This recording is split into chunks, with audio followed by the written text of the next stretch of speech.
बघत आहे जबरदस्त रेसिपी। नमस्कार। जबरदस्त रेसिपी मध्ये आपले खूप खूप मनापासून स्वागत आहे। जबरदस्त रेसिपी मध्ये दुधी भोपळ्याचे कोफ्ते कसे करायचे ते बघणार आहोत। सर्वप्रथम चॅनलला सबस्क्राइब नसेल केलं तर चॅनलला सबस्क्राइब करा आणि बेल आयकॉन दाबायला विसरू नका, जेणेकरून येणाऱ्या नवनवीन व्हिडिओचे नोटिफिकेशन तुम्हाला मिळू शकेल। आणि आधीचे व्हिडिओ बघण्यासाठी आय बटनवर क्लिक करा आणि असे नरम सॉफ्ट कोफ्ते कसे बनवायचे ते आपण आता व्हिडिओमध्ये बघणार आहोत। चला मग।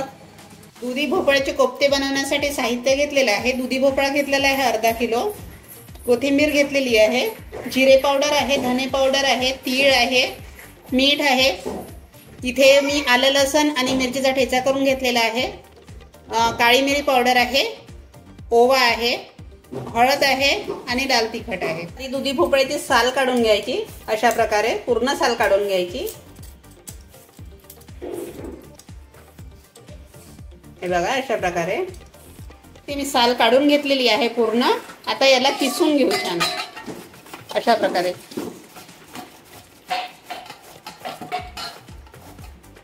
इथे मीडियम किसणीनेच किसायचं आहे, एकदम बारीक नाही, एकदम ठोकळ नाही, अशा प्रकारे आपल्याला किस पाहिजे। इथे दुधी भोपळ्याचं पाणी काढून टाकायचं, नाहीतर आपण बेसन खूप टाकू पण ते बाइंडिंग येणार नाही आणि बेसनाची चव लागणार, म्हणून अशा प्रकारे पाणी काढून घ्यायचं। पूर्ण दुधी भोपळ्याला पिळून घेतलेलं आहे, त्याचं पाणी काढून घेतलेलं आहे। आता हे पाणी आपण बाजूला ठेवून देऊ। या पाण्याला तुम्ही भाजीत पण वापरू शकता। त्याचं पाणी जे आहे ते त्याला तुम्ही भाजीत पण वापरू शकता किंवा पिठात वगैरे वापरू शकता। दुधी भोपळा जो पिळलेला आहे तो टाकून देऊ पूर्ण, त्याचा किस। मिरची आणि आलं लसणाचा ठेचा टाकून देऊ।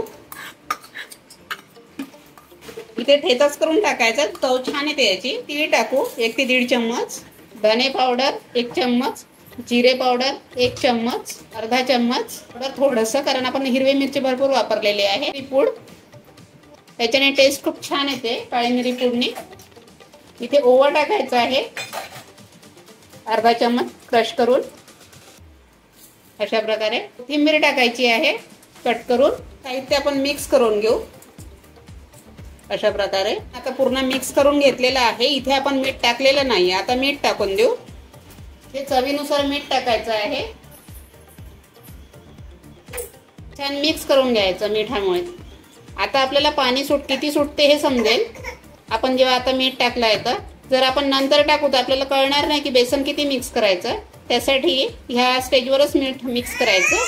आता इथे आपण बेसन टाकू, अशा प्रकारे थोडं थोडं करूनच टाकायचं, खूप बेसन नाही टाकायचं, आणि मिक्स करत जायचं। गोळा तयार करायचा छान, त्याला छान दाबून दाबून हे करायचं मिक्स बेसन। बघा आपलं कोफ्त्याचं मिश्रण अशा प्रकारे तयार झालेलं आहे। आता याच्यातला थोडा थोडा काढायचा, तेलाचा हात घ्यायचा थोडासा आणि थोडा थोडा काढून अशा प्रकारे आपण बॉल बनवायचे, कोफ्ते तयार करायचे। हे बघा अशा प्रकारे।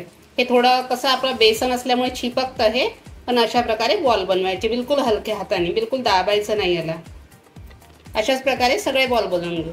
प्रकारे बॉल बनवून घेतलेले आहे। आता इथे आपण तेल गरम करायला ठेवलेलं आहे, एक एक बॉल आपण असं टाकून देऊ अशा प्रकारे।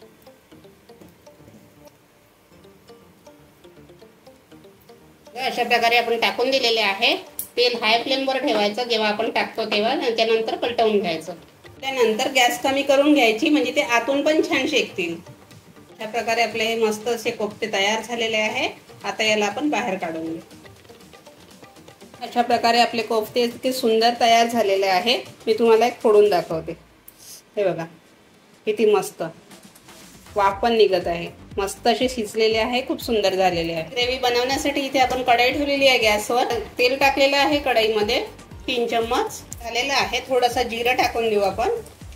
आता इथे थोडे खडे मसाले टाकून देऊ, विलायची, लवंग, कलमी आणि तेजपान दिलेले आहे। आता याच्यामध्ये आपण कांद्याची पेस्ट टाकून देऊ।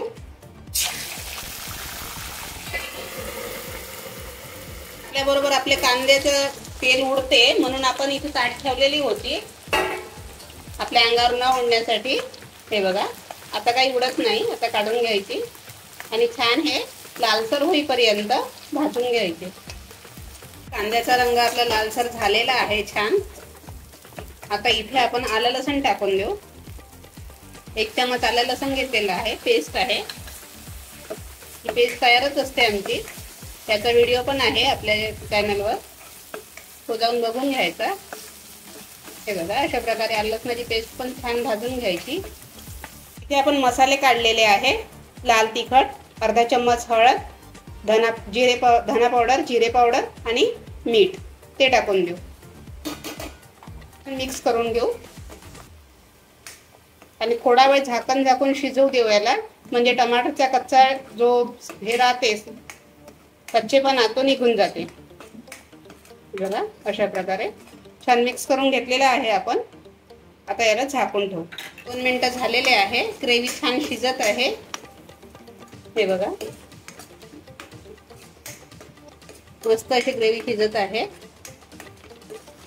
आता इथे आपण आणखी थोडा वेळ झाकून ठेवू। इथे 2 मिनिटं झालेले आहे आपले, तेल मस्त सुटत आहे, सोडलेलं आहे ग्रेव्हीने। आता आपण इथे पाणी टाकून देऊ रस्स्यासाठी। इथे मी थंड पाण्याचाच वापर करणार आहे, गरम पाण्याचा वापर करणार नाही आहे। कसं गरम पाण्याचंच करायचं असते, पण आता मी इथे थंडच पाणी टाकतो। हे बघा जेवढी आपल्याला ग्रेव्ही तयार करायची आहे तेवढं टाकायचं। किती मस्त ग्रेव्ही झालेली आहे, घट्ट छान बघा, बिना काही टाकता, ना काजू ना मसाले ना काही, ना डाळ ना बेसन, ची कन्सिस्टन्सी अशा प्रकारे आहे। आता हे आणखी ठीक येते। आता याला उकळी येऊ देऊ आपण। बघा इथे ग्रेव्हीला उकळी आलेली आहे, गॅस कमी केलेला आहे। आता थोडा वेळ याला असं शिजू देऊ। अशा प्रकारे आपली ग्रेव्ही तयार झालेली आहे, मस्त छान घट्ट पण आलेली आहे आणि तेल पण सोडलेलं आहे छान। आता इथे आपण कोफ्ते टाकून देऊ। तुम्हाला आता खायचे असेल तरच टाकायचे, नाहीतर नाही टाकायचे, कारण कोफ्ते जे आहे ते पूर्ण तेल शोषून रसा शोषून घेते आणि ग्रेव्ही आपली सुकून जाते त्याच्यामुळे। आता आम्हाला आता जेवण करायचं आहे म्हणून मी टाकलेले आहे। आता याला छान एक उकळी येऊ देऊ आपण आणि इथे कोथिंबीर टाकून देऊ। हे बघा इथे आपण कोफ्ते टाकलेले आहे, इथे आपण आता कोथिंबीर टाकून देऊ, मिक्स करून घेऊ। आता इथे आपले कोफ्त्याला थोडीशी एक उकळी येऊ देऊ, कारण आता आम्हाला आता जेवण करायचं आहे त्याच्यामुळे, नाहीतर कोफ्ते टाकायचे नाही, वेळेवर टाकायचे। आपली ही कोफ्त्याची भाजी तयार झालेली आहे। आता आपण गॅस बंद करून देऊ आणि प्लेटमध्ये काढू। अशा प्रकारे मस्त आपली अशी कोफ्त्याची भाजी तयार झालेली आहे, किती सुंदर झालेली आहे। अशाच प्रकारे तुम्ही पण बनवा, खात राहा, मस्त राहा आणि महत्त्वाची गोष्ट म्हणजे चॅनलला लाईक, शेअर, सबस्क्राईब करायला विसरू नका। भेटू आता नवीन व्हिडिओमध्ये नवीन रेसिपी घेऊन। नमस्कार।